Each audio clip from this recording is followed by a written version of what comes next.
I am extremely honored this year because there is excellence in this year's recipient, in this year's award, and I am very, very happy to announce that the 2012 Michael Shaara Prize for Excellence in Civil War Fiction is awarded to Sharon Ewell Foster for her marvelous novel, The Resurrection of Nat Turner, Part 1, The Witnesses. Sharon Ewell Foster.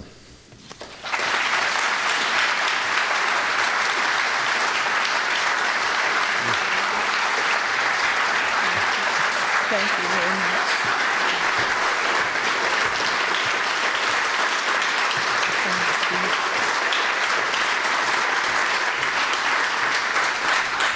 I feel like Sally Field. You like me. You like me. You really like me. Okay. I had planned to say something different, but today when we were at the ceremony earlier, I thought how extraordinary it is that I'm here. How miraculous that I'm here. At least two of my great-grandparents were born into slavery. My great-grandfather Atlas Lee and my great-grandfather Newton Ewell.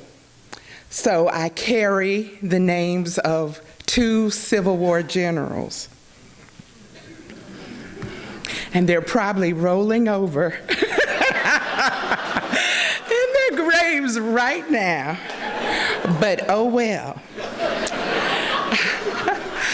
I think it's also really extraordinary that I'm here because I was having a talk with a writer friend of mine, or maybe she was an acquaintance, and what she said to me was that, oh, your book has been orphaned. And I love words, and I have a vivid imagination. So when she said that my book had been orphaned, I thought of Oliver Twist. And I kept thinking, more gruel, please. But I'm here, and I want to thank God first, because I just think it's miraculous that I'm here. And I also want to thank the Civil War Institute, to thank the judges in their wisdom, to thank Gettysburg College. And I would be remiss, more than remiss, if I didn't thank my beautiful children who are grown-ups out there somewhere. I can't see them. But my daughter, Linnea Foster, and my son, Chase Taylor. This writing project, Nat Turner, I thought was going to take me 6 months, and it stretched into 5 years.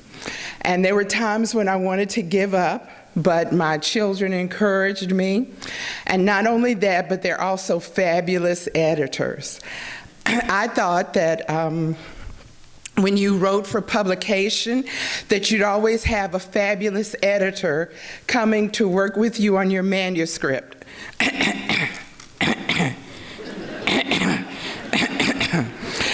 So they've been fabulous, so thank you very much, Linnea and Chase.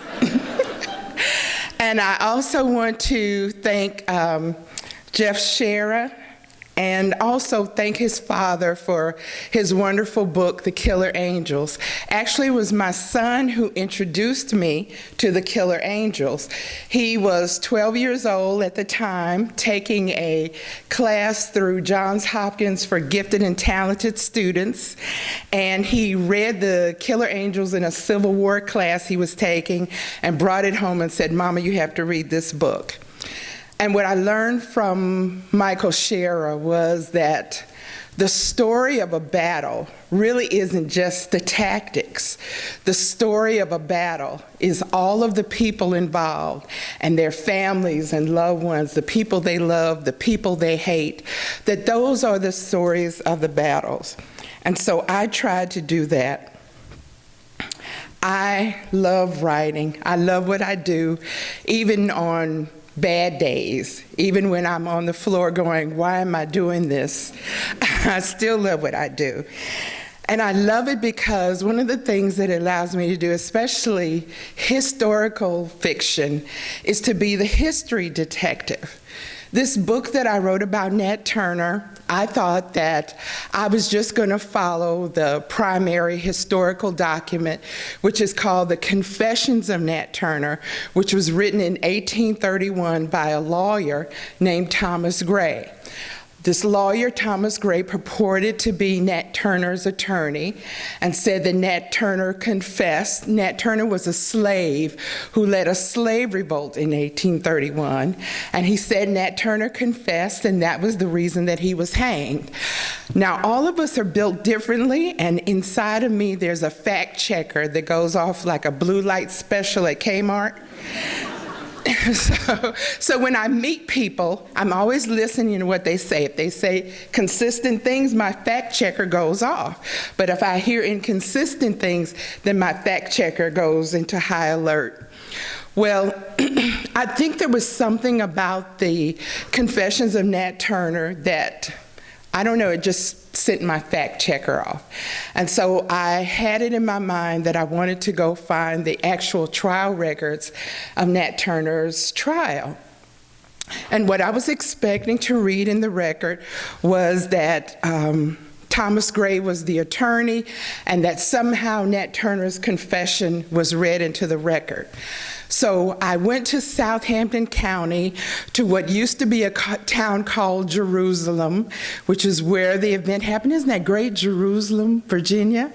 And I started reading through the trial records looking for this lawyer's name, Thomas Gray, but there was no Thomas Gray in the record. I started looking through the record for Nat Turner's confession, handwritten records. There was no confession in the record. So the book that I thought was going to take me 5 months, 6 months, ended up taking me 5 years. And what I found, I put into the book. So writing fiction lets me be history detective. It also lets me connect things that seem disconnected to me. I learned so much about the abolitionist movement when I was writing about Nat Turner. I got to be friends with Harriet Beecher Stowe and Frederick Douglass and Henry Ward Beecher. And so I wove them into the book, and I would never have been able to do that had I not been writing historical fiction. The other thing that fiction allows me to do is to experience people, some that are like me and some that are not like me. I've always been an avid reader, and I love the fact that Steinbeck lets me travel with the Jodes from Oklahoma when they're kicked off their land. And I love that Hemingway lets me ride in a boat with an old man who's fishing, and at the end of his rod is his struggle with mortality. I love that. And I love that Shaara let me travel with these Civil War generals. And so I tried to do the same thing in my writing. Harriet Beecher Stowe is what I call the tour guide and helps people understand the history. But I also get to be a white widow slave owner, poor, and understand what was going on in her life. And I get to be Nat Turner. I get to be a preacher, a literate slave in a time when 70% of the white population wasn't able to read.